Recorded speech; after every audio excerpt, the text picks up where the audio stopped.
안녕하세요, 강철입니다. 자, 오늘은 자료형 그 두 번째 시간으로서 숫자와 문자에 대해서 배워보도록 할게요. 그 전에 저번 시간에 배웠던 내용이 다소 원론적인 내용이어가지고 복습을 먼저 하고 가자면, 저번 시간에 이 자료형이 무엇인지에 대해서, 자료형이 무엇이고 그리고 왜 필요한지에 대해서 좀 다뤄왔습니다. 기억나시죠? 자, 자료형이라고 하는 거는 데이터의 형태 혹은 데이터의 종류를 자료형이라고 말을 하는데, 파이썬 같은 경우에는 데이터의 종류를 나타내는 자료형, 그러니까 데이터의 표현을 위한 자료형과 데이터의 효율적인 관리를 위한 자료형을 이런 식으로 따로 나눠서 제공을 하고 있다라고 말씀을 드렸죠. 그렇죠? 여기까지 기억나시죠? 자, 전자에는 숫자와 문자가 있다고 말씀을 드렸고, 후자에는 뭐 집합, 딕셔너리, 튜플 뭐 이런 것들이 있는데, 리스트 뭐 이런 것들이 있는데, 이것들 중에서 저희들은 숫자, 문자, 리스트 그리고 딕셔너리에 대해서 배워보겠다라고 말씀을 드렸습니다. 여기까지 기억나시죠? 그렇죠? 자, 이것들 중에서 오늘은 숫자형과 문자형에 대해서 한번 배워보도록 할게요. 자, 먼저 이 숫자형에 대해서 먼저 말씀을 드려야 될 것 같은데, 이 숫자형, 자료형 중에서도 조금만 더 세세하게 나눠보자면 정수형 그리고 실수형으로 조금 더 세세하게 나눌 수가 있습니다. 그리고 이 정수형과 실수형조차도 한 번 더 나눠보자면 8진수, 10진수, 16진수, 그리고 실수형을 조금 더 나눠보자면 소수점 표현 방식, 그리고 거듭제곱골 표현 방식, 이렇게도 나눌 수 있는데, 우리 오늘은 이렇게까지 너무 세세하게 나누지는 말기로 하고요. 일단 정수형과 실수형 그리고 그것들에 대한 사칙 연산까지만 일단 배워보도록 합시다. 여기까지 이해가셨죠? 그쵸? 자, 그럼 바로 실습으로 넘어가 보도록 합시다.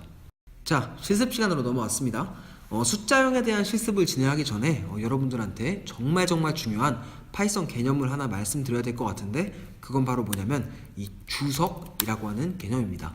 이 주석은 뭐냐면 프로그래밍이 실행될 때 컴퓨터가 무시하고 실행되는 코드를 주석이라고 얘기를 합니다.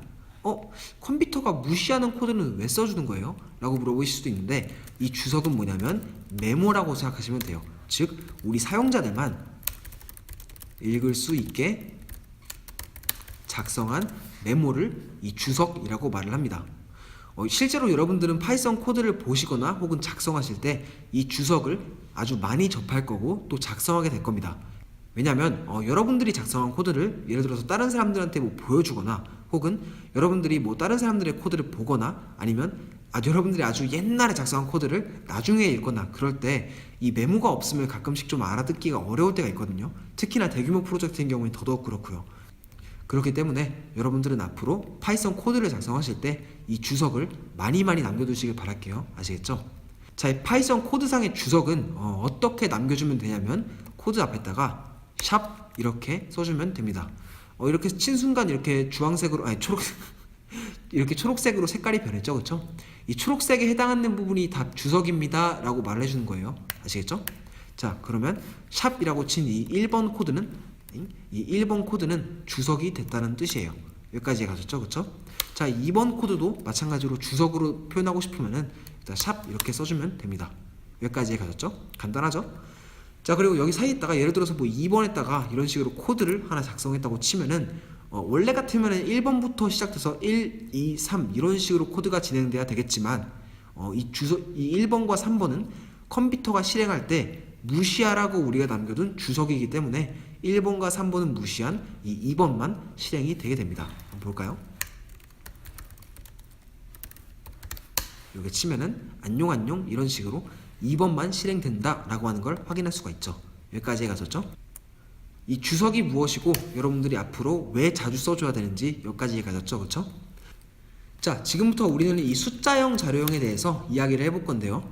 제가 방금 전에 이 숫자형 중에서는 뭐 정수형도 있고 실수형도 있다라고 말씀을 드렸죠, 그렇죠? 근데 이 정수형과 실수형 말고 정수형 자료형과 실수형 자료형을 지칭하는 정식 명칭이 있습니다. 그건 뭐냐면 이 정수형 같은 경우에는 int라고 이야기를 하고요. 실수형 같은 경우에는 float라고 표현을 합니다. 여기까지 해가셨죠? 자, 정리해보자면, 뭘 했다고 정리하는지 잘 모르겠지만, 숫자형 자료형 중에서는 정수형과 실수형으로 나누어지고, 이 정수형 자료형의 정식 명칭은 int, 그리고 실수형 자료형의 정식 명칭은 float. 여기까지 해가셨죠? 그쵸? 그리고 이게 다예요. 진짜 그게 다예요? 네, 그게 다예요. 이 파이썬 같은 경우에는 컴퓨터와 사용자 중에 사용자 쪽에 조금 더 친화적인, 사용자에게 조금 더 가까운 언어이기 때문에, 그러니까 우리 사용자들의 편의를 아주 많이 봐주기 때문에 굳이 이런 식으로 뭐 이거는 인트고 이거는 플로트고 이렇게 깐깐하게 따지지 않아도 파이썬이 알아서 깐깐히 따져주기 때문에 우리는 그냥 에러를 일으키지 않는 선에서만 코드를 작성해주면 됩니다. 여기까지 가셨죠? 자, 그럼 숫자형의 사칙 연산에 대해서 알아보도록 하죠.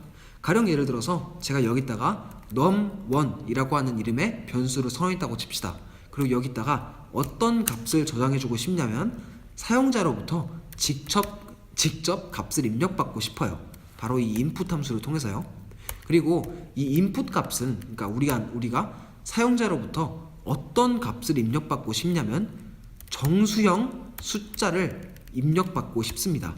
그렇기 때문에 여기다가 int를 감싼 거예요. 여기까지 가셨죠? 제가 방금 전에 뭐라고 말씀드렸죠? 이 정수형 숫자형의 정식 명칭은 int라고 말씀드렸죠, 그렇죠? 참고로 이거는 인터저의 줄임말입니다. 여기까지 가셨죠? 자, 아무튼 정수형 숫자형을 입력받고 싶은데 여기서 한 발 더 나가 볼까요? 한 발이라고 하긴 그런데 그냥 반발 더 나가 볼까요? 정수형 숫자형을 입력받고 싶으면 int형을 쓰면 된다 그랬죠. 그럼 실수형을 입력받고 싶으면 어떻게 써줘야 될까요? 당연히 float 이렇게 입력받으면 되겠죠, 그렇죠? 아무튼 저는 여기다가 num1이라고 하는 변수 안에다가 int형 정수를 입력받고 싶습니다. 그리고 사용자한테 어떤 값을 입력받을 적에 어떤 메시지를 띄워주기를 원하냐면 여기에 입력하세요 라고 하는 메시지와 함께 입력받을 수 있는 공간이 띄워지기를 원해요. 여기까지 가셨죠? 그리고 두 번째 변수인 num2도 마찬가지죠. num2라고 하는 변수를 선언해주고 int형 정수를 입력받고 싶으니까 이 int로 감싸주고 input 이렇게 입력 함수를 사용해주고 프롬프트에는 여기에 두 번째 숫자라고 하지 말고 정수를 입력하세요 라는 식으로 이렇게 메시지를 띄운다 라고 쳐봅시다. 여기까지 가졌죠? 자, 우리가 원하는 건 뭐냐면 num1과 num2의 더한 값이에요. num1과 num2의 더한 값, num1 그리고 num2를 더한 값을 출력하고 싶습니다. 그러면 사실 너무 간단해서 이렇게 하면 됩니다. 좀 싱겁죠, 그렇죠? 바로 python test.py 파이썬 파일을 실행할 건데 그 파이썬 파일은 test.py야 라고 이런 식으로 실행을 해주면은 프롬프트가 뜨죠, 그렇죠? 그래서 첫 번째 정수를 예를 들어서 20이라고 치고요, 두 번째 정수는 1이라고 칩시다. 그러면 그게 더한 값인 21 이 값이 출력된다 라고 하는 걸 확인할 수가 있죠. 그럼 당연히 뺄셈은 이거겠죠, 그렇죠? 뺄셈을 하면은 첫 번째 정수는 뭐 10, 여기 빼줄 두 번째 정수는 2라고 하면은 8 이렇게 출력된다 라고 하는 걸 확인할 수가 있고요. 그리고 곱셈은 어떻게 표현하냐면 곱셈은 별입니다. 참고로 이거 아니에요.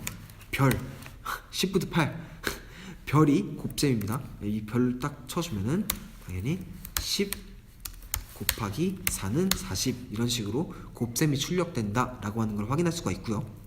자, 덧셈과 뺄셈 그리고 곱셈은 곱셈이 별이라고 하는 거 외에는 그렇게까지 어려운 게 없죠, 그쵸? 근데 중요한 거는 여기서 나눗셈입니다.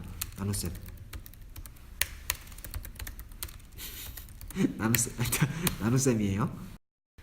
자, 이 나눗셈이 왜 중요하냐? 우리가 일상생활에서 나눗셈을 하는 경우는 어떤 경우죠? 대부분 목과 나머지 중에서 우리는 나머지를 할 때 어떤 값을 원하고 나눗셈을 하죠? 대부분 이 몫을 위한 나눗셈을 하죠, 그렇죠? 근데 컴퓨터는 목도 중요하고 나머지도 중요하기 때문에 이 목과 나머지를 구하는 연산자가 따로 있습니다. 그리고 목과 나머지를 함께 출력해주는 연산자도 따로 있어요. 그 연산자들은 뭐냐면 몫을 구해주는 연산자는 뭐냐면 //이고요. 나머지를 구해주는 연산자는 뭐냐면 %입니다. 그리고 목과 나머지를 함께 출력해주는 연산자는 뭐냐면 /하나예요. 이거는 백문이 불여일견이라고 직접 봐야지 여러분들이 이해가 좀 빠르실 텐데 예를 들어서 제가 몫을 구하는 연산자인 //를 이렇게 구해본다고 칩시다. 그리고 여기다가 10을 4로 나눈 값의 몫은 얼마니? 라고 물어본다고 칩시다. 자, 그렇게 된다면 당연히 몫은 2고 나머지도 2겠죠, 그쵸? 그러면 이렇게 하면 좀 알아듣기 어려우니까 예를 들어서 10 나누기 3의 몫은 얼마니? 라고 물어본다고 칩시다. 자, 그러면 몫은 3이고 나머지는 1이겠죠, 그쵸? 그러면 우리는 여기다가 몫을 구하는 연산자를 써줬기 때문에 당연히 답은 3 이렇게 출력이 됩니다.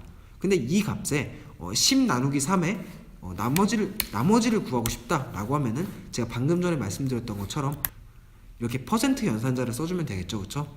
자, 그러면 같은 값을 연산을 해보자면 10 나누기 3을 했을 때 그 나머지는 얼마니? 라고 묻는 셈이 될 거고 당연히 그 나머지는 1이 되겠죠, 그쵸? 자, 그렇다면 이 그냥 몫과 나머지를 함께 출력해주는, 그러니까 우리가 일상생활에서 나눗셈을 하는 그 나눗셈을 수행하면은 당연히 3.3333 뭐 이런 식으로 출력이 되겠죠, 그렇죠? 이런 식으로. 여기 이거는 우리가 소수점을 표현하는데 한계 때문에 이렇게 된 겁니다. 제 컴퓨터가 이상한 게 아니에요. 아무튼 여기까지 이해가셨죠, 그렇죠? 사칙 연산상에서 덧셈, 뺄셈, 그리고 곱셈은 아주 편했지만 그냥 덧셈은 이렇게 해주면 되고 뺄셈은 그냥 빼기, 곱셈은 별표 이런 식으로 해줬으면 됐지만 이 나눗셈 같은 경우에는 우리가 일상생활에서 하는 그 나눗셈과는 달리 몫을 구하는 연산자가 따로 있고 나머지를 구하는 연산자도 따로 있고 그리고 몫과 나머지를 함께 구해주는 연산자가 다 따로 있다. 여기까지 다 이해가 됐죠, 그렇죠? 자, 그리고 여기에 뭐 살짝 보너스를 추가해 보자면 뭐 거듭 제곱 또한 연산자가 있습니다. 그 거듭 제곱은 뭐냐면 그냥 별별이에요. 그러니까 및 별별 지수, 승수 이렇게 써주면 어떤 수의 몇 승 이게 출력이 될 거예요. 예를 들어서 이것도 바로 결과로 확인해 보도록 하죠. 예를 들어서 2의 3승을 출력하고 싶으면은 2의 3승 너무 빨리 출력했네요. 이렇게 써주면은 당연히 2의 3승인 8이 출력이 되겠죠. 그쵸? 여기까지 해가셨죠? 자, 숫자형, 자료형에 대한 설명은 일단 여기까지 진행해 보도록 하겠습니다. 뭐 딱히 필수는 아니지만 권장해드리고 싶은 실습 과제가 있다면 저는 실습을 할 때 이 인트형을 갖고 입력을 받고 출력을 했죠, 그쵸? 근데 여러분들은 인트형이 아니라 이 실수형인 플로트를 갖고 한번 실습을 진행해 보기를 권장합니다. 인트형으로도 똑같은 거 수행하고 플로트로도 똑같은 거 하면은 너무 시간이 오래 걸릴 것 같으니까 이 플로트, 즉 실수형으로 지지고 볶고는 여러분들이 알아서 해보시길 바랄게요. 여기까지 가셨죠? 자, 그럼 바로 문자형에 대한 설명을 진행해 보도록 할게요.